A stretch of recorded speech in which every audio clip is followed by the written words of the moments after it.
everyone, welcome to Ask Me Monday, the 41st of this live stream series. So good to see you on a weekly basis.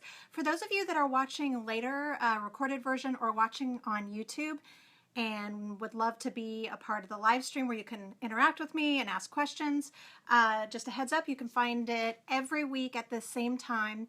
Monday, it's noon Central Time on Facebook. That's facebook.com/Vickie Howell. Or of course you can watch it on YouTube, or you can watch it on Facebook later under the playlist Ask Me Monday, which is found under the videos tab on my Facebook page. So how are you, everyone? I was thrilled to see that when I put out a call for questions and demo suggestions, that there were a ton of answers this week. So I'm going to dive into that, but first a newsy thing. Australian viewers, if you're out there, I am thrilled to be a part of this homespun magazine, which I'd never heard of, and it is adorable. I don't know if you get it. I love that it's on like really nice like matte paper, and it's got kind of all kinds of needle art projects, just really cute stuff. But they actually included a project of mine that you probably remember that I did for Clover a while back, and they're just the crocheted pots. And you can get that project on my website or on the Clover blog. But huge thanks to the Australian publication Homespun. I appreciate you including me. So I'm going to kind of dive right in because there's a lot to cover. I did want to mention that if you like getting these feeds every week, make sure that you subscribe to the live notifications so you get them. If you're watching on YouTube, make sure to subscribe to my YouTube channel. And then also, for those of you that are Texas-based, I mentioned this last week, but just going to keep telling you, I am going to be speaking at the Pinners Conference in Dallas in September. I believe it's September 9th and 10th, somewhere around there. I'll be showing how to arm knit kind of these lightweight necklaces, and also, or scarves really, and then giving a lecture or a talk about why making matters. So I would love if you would join me there. If you use the code Vickie Howell, it doesn't matter if it's caps or no caps, they'll give you 10% off. Plus there's going to be just like a ton of great strong female speakers there. So check it out if you're in the area. All right, so I'm going to take a couple of questions and then do a couple of demos, all based on the feedback that I got yesterday after I put out a call on both Instagram and Facebook.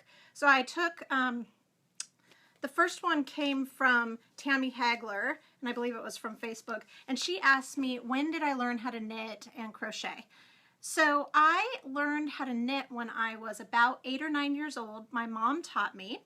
And I actually still have some of the first blankets. She taught me how to crochet by making granny squares, which now I think is like a progression, but I didn't know any better.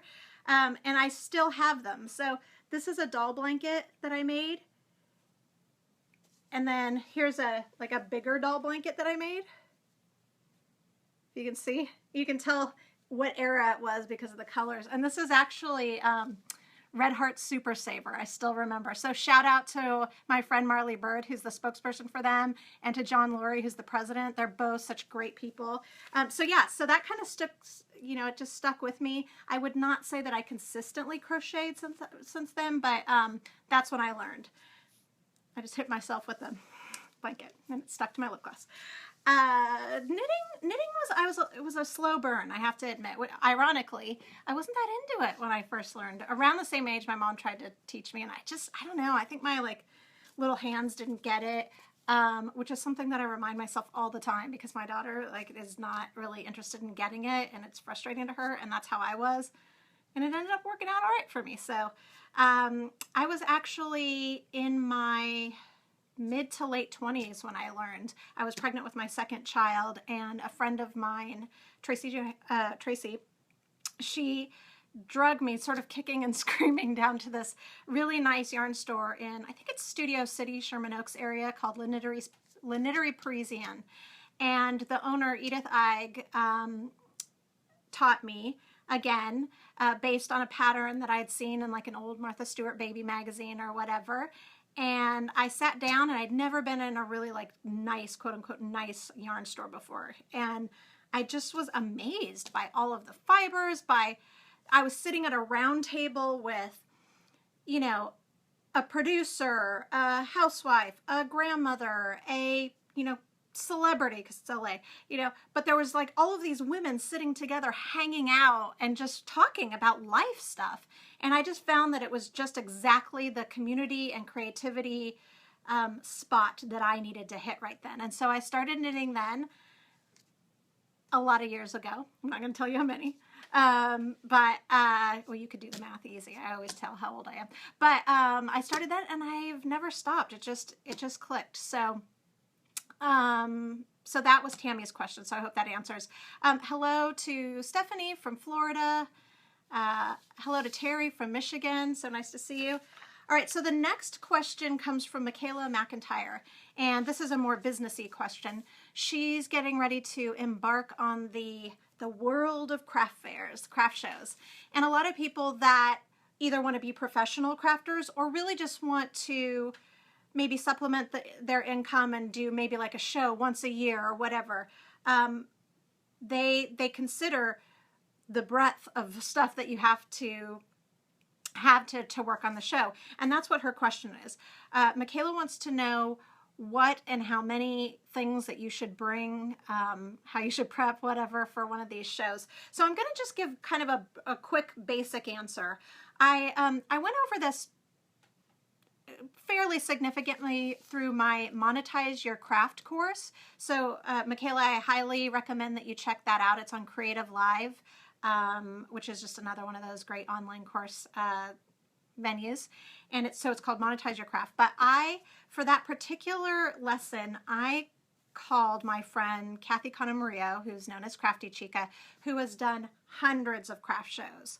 And I checked in with her to see what she did. And so I'm pulling some of my recommendations for what I'm telling you from that talk, that lesson that I gave, that I got from Crafty Chica. So her suggestion is that you should have at least 5 products or variations of products. So either 5 completely different products, or if you're working in something, it could be 5 separate colors of it. But you just need to have sort of visually that kind of range. She also said that you should bring at least 2 or 3 higher priced items, you know, just sort of to kind of elevate the status or the stature of your booth, but then at least a dozen of smaller items, because those smaller items are going to be impulse buys. They're going to be the things that people come back for. So the cards, the bookmarks, the you know, knitted wristbands, anything that like techie cozies, anything that is under sort of that, you know, anywhere between like $2 and like 10, but under 20, let's say, depending on how high you go, is great to stock up on. And, you know, once you get going, you'll realize what sells and you'll know what to bring more of. And then lastly, she said to make sure that you bring what I like to call a shiny object, one sort of wow piece. It can be really expensive. That doesn't really matter. What you want is the thing that is going to draw someone's eye as they're walking down, you know, as they're sort of walking up and down the aisles of a craft show. Sort of like that, like sparkle in the wind that'll catch them, so that will draw them over, and then they'll come and really like check out your goods. And so it can either be an art piece that you're selling, or it can be just like, if let's say that you have a knit or crochet based thing, if you had like a yarn bombed area, or if you just had a really high end cashmere or something, but that was eye catching, that's the way to go. So that's my quickie answer, Michaela. I hope that gives you a little bit of a start, and you'll have to post pictures and let us know how it goes. That would be fantastic. All right, so I am going to be doing 2 demos today.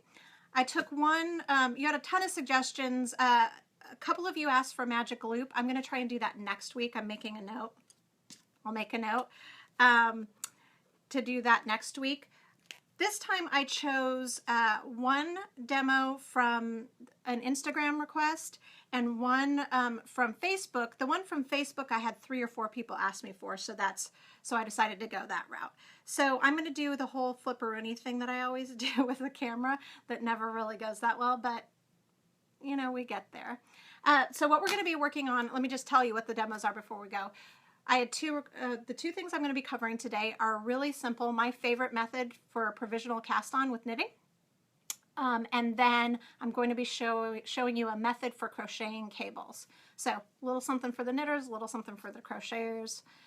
Talked a little crafty business earlier. We're trying to have a holistic approach to this whole live stream thing. Okay, so I'm going to do that whole flip thing. So this is the point. Oh, I just realized I didn't put my mic on today. So sorry if my sound isn't as clear as usual. Fail. I probably could now, although that's going to jack up with half of it, so never mind. All right, so what I'm going to do now is do the flip, and then we will get started with the provisional cast on, and then I will I'll take questions after if anything wasn't clear. Okay, I'll try to read them also as I'm demoing, but sometimes I don't know if you know how this works, but with this particular stream you have to shoot it on your phone. So I have it on a tripod that I have to then wrap my hands around to do the demo, so sometimes adding the reading to it is just like so we'll see. Okay, let's do this thing. All right. Oh, that wasn't that bad. You didn't see my fingers. Usually that happens. All right. Oh, thank you, Chris. She said great ideas for demos. And by the way, Steen, I know you're watching because you're super faithful and awesome. I am working on the macrame wall hanging idea.